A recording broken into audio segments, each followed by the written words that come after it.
इमरान खान साहब वजीर आज़म बन गए तो बाजवा साहब का ख्याल था कि अब ये हमारे यस मैन होंगे। तो मैंने जब इमरान खान साहब वजीर आज़म बन गए तो मैंने एक कॉलम लिखा, इमरान खान आपका यस मैन नहीं होगा, और वो कॉलम भी इसमें शामिल है। आपको याद होगा कि जब इमरान खान साहब वजीर आज़म थे तो वो जनरल बाजवा साहब की बड़ी तारीफें किया करते थे। जब वो उनकी तारीफें किया करते ना तो हम उस वक्त फिर दिली दिल में मुस्कुराया करते थे, और बबांगे दोहल अपने टीवी प्रोग्राम में, अपने कॉलमों में मैं ये कहा करता था कि ये बात चलेगी नहीं, क्योंकि बाजवा साहब जो हैं वो इमरान खान से कुछ ऐसे काम करवाना चाहते थे जो कि इमरान खान करना नहीं चाहते थे। अच्छा, अब काम तो ये बहुत से थे, लेकिन इसमें मैं आपको 2 या 3 चीजें बताऊंगा। एक तो ये कि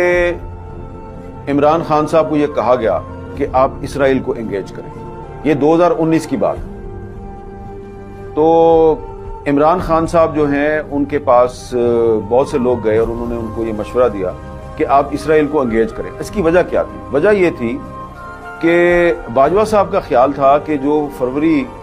2019 में पाकिस्तान और इंडिया के दरमियान एक जंग की सूरत हाल पैदा हुई और एक टेंशन पैदा हुई, तो उसमें इसराइल जो है वो इंडिया के साथ था। तो वो हमें ये कहते थे कि जी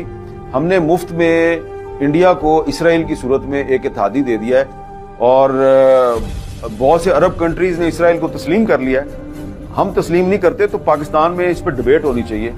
और इसराइल को एंगेज करने की जरूरत है। अच्छा, इसराइल को बैक चैनल से काफी सालों से एंगेज किया गया है, लेकिन इमरान खान साहब पे कुछ ज्यादा ही दबाव था कि आप इसराइल को एंगेज करें। और एक मीटिंग थी प्राइम मिनिस्टर सेक्रेटेरिएट में, और उसमें मैं भी मौजूद था और भी कुछ लोग मौजूद थे। वहां पे इमरान खान साहब को ये मशवरा दिया गया कि आप इसराइल को एंगेज करें, और वहां पर मैंने इमरान खान साहब से कहा था कि ये कायदे आज़म का पाकिस्तान है, और कायदे आज़म के पाकिस्तान में इसराइल के बारे में वही पॉलिसी चलनी चाहिए जो कि कायदे आज़म की पॉलिसी थी, और खान साहब ने मेरे से इत्तेफाक किया था। तो ये बात रिकॉर्ड पर मौजूद है। जब इमरान खान वज़ीर आज़म थे उस वक्त मैंने ये बात अपने कॉलम में लिख दी थी, और बाद के जो हालात वाक़यात हैं वो क्या हुए वो आपके सामने है। तो वो जो एक हिस्ट्री है उसको मैंने इस किताब में डॉक्यूमेंट कर दिया है, और इस किताब में आपको ये भी पता चलेगा कि मार्च 2019 में मैं वो पाकिस्तान का पहला सहाफ़ी था जिसने दुनिया को ये खबरदार किया कि जस्टिस काजी फाइज ईसा के खिलाफ कोई साजिश चल रही है और ये साजिश नहीं होनी चाहिए। और उसके बाद फिर मैंने बार बार मैंने ये खबरदार किया, 1 दफ़ा नहीं, 2 दफ़ा नहीं, 3-4 दफ़ा मैंने कॉलम लिख के खबरदार किया कि जो लोग जस्टिस काजी फाइज ईसा के खिलाफ रेफरेंस दायर करना चाहते हैं वो खुद रुसवा हो जाएंगे। और मैंने कॉलम लिखा था, रुसवाइयों से डरता हूं, तो वो भी इस किताब में वो कॉलम भी मौजूद है। और उसके बाद फिर क्या क्या हुआ, किस तरीके से जस्टिस काजी फाइज ईसा के खिलाफ साजिशें की गई, और फिर इमरान खान साहब जो है, मैंने ये भी लिखा है कि इमरान खान साहब जो है वो बाद में कहते थे कि जी मैंने ये साजिश नहीं की, साजिश तो किसी और ने किया। लेकिन बहरहाल इमरान खान साहब जो है बतौर वजीर आज़म वो चीफ एग्जेक्टिव थे हुकूमत के, तो उन पर यह जिम्मेदारी आयद होती थी कि अगर सुप्रीम कोर्ट के एक जज के खिलाफ रेफरेंस दायर हो रहा है तो वो इस रेफरेंस की पहले खुद इंक्वायरी करते और उसके बाद उसको प्रेसिडेंट ऑफ पाकिस्तान को भिजवाते, और प्रेसिडेंट ऑफ पाकिस्तान ने भी बगैर इंक्वायरी किए वो सुप्रीम जुडिशल काउंसिल को भिजवा दिया। तो वो जो सारे हालात वाक़यात हैं वो भी इसमें डॉक्यूमेंट हैं। फिर आपको इसमें यह भी पता चलेगा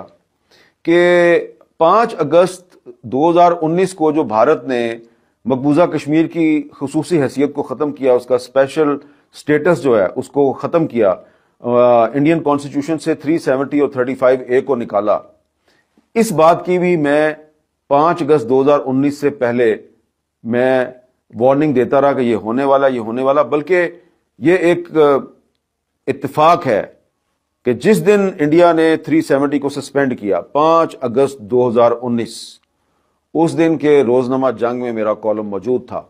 कि कश्मीर में हिंदुस्तान की तरफ से कोई बहुत जारहाना कदम